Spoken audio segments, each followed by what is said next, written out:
দেশের এই পরিস্থিতিতে, বন্যা পরিস্থিতিতে আমাকে আসতেই হলো আবার ভিডিওতে। আমি সোশ্যাল মিডিয়ার মাধ্যমে যেভাবে দেখলাম যে এত পানি, বিশেষ করে আমি আমাদের এলাকায় দেখলাম যে 93 সালের পরে হবিগঞ্জে এত পানি খোয়াই নদীর উপরে কখনো হয়নি। কারণ একটা ভারত থেকে একটা ড্যাম এটা ছেড়ে দেওয়ার কারণে পানি আর কোনোভাবে কুলায় উঠতে পারতেছে না আমাদের নদী। এইদিকে আবার আমাদের দেখলাম যে ফেনীতে তো মানে শুধু বাড়ির ভিতরে ঢুকছে তা না, বাড়ির চালের উপর দিয়ে পানি যাচ্ছে। এরকম কুমিল্লা, বিভিন্ন দেশের বিভিন্ন জায়গায় যেভাবে বন্যায় আক্রমণ করছে। আমি যেহেতু বন্যা নিয়ে কাজ করছি, আমার কাছে মনে হয়েছে যে এই বন্যার সময় আমার একটা অধিকার আছে যে আপনাদের সবাইকে একটা আহ্বান করার, যে এলাকায় কৃতি সন্তান আছেন তারা নিজেরা একটু ঝাঁপিয়ে পড়েন মানুষের। কারণ দূর থেকে বন্যা বলতে আমরা পানি দেখি, কিন্তু আপনি যদি কাছে যান, প্রতিটা পরিবার যে কি পরিমাণ কষ্ট হয়, কাছে গেলে বুঝতে পারবেন যে মানুষের কষ্ট।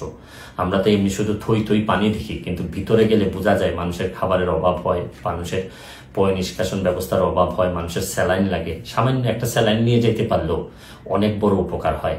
আমি বিশেষ করে প্রধান উপদেষ্টা মহোদয় ডক্টর মোহাম্মদ ইউনূস সাহেবকে অনুরোধ করব যে সারা দেশে ওনার তো তৃণমূলে কাজ করার অভিজ্ঞতা আছে, উনি যদি একটু ব্যবস্থা নেন মানুষ অনেক বেশি শান্তি পাবে। কারণ আমি আরেকটা জিনিস, আমার এলাকায় নিজের হবিগঞ্জের যারা আছেন, যারা আমাকে আমার আত্মীয় স্বজন যারা ফলোয়ার আছেন, তাদেরকে বলবো যে আপনারা যেভাবে পারেন আমাদের এলাকার, অন্তত এলাকার মানুষগুলারে সেভ করার চেষ্টা করেন। আমার পক্ষ থেকে আমি যেভাবে পারি কিছু না কিছু সহযোগিতা করার চেষ্টা করব। কারণ সবাই একসাথে দাঁড়াইলেই দেশের যে কোনো দুর্যোগে আমরা মানুষের কল্যাণ কিছু করতে পারবো।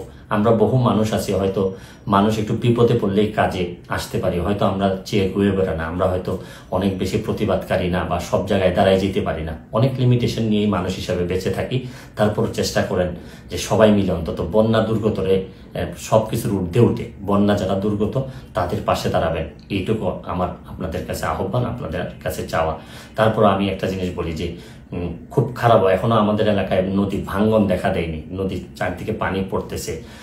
যদি ভাঙ্গন দেখা দেয়, খুবই খারাপ অবস্থা হয়, তাহলে আপনারা নিশ্চিত থাকতে পারেন আমি যেভাবেই হোক সশরীরে আপনাদের মাঝে হাজির হব। আমি চেষ্টা করবো আমার সর্বস্ব দিয়ে যাদের জন্য আমি শপথ নিয়েছিলাম তাদের পাশে দাঁড়ানোর। শিয়া বাটার ও ভিটামিন ই সমৃদ্ধ lily glam beauty soap. Lily, always beautiful.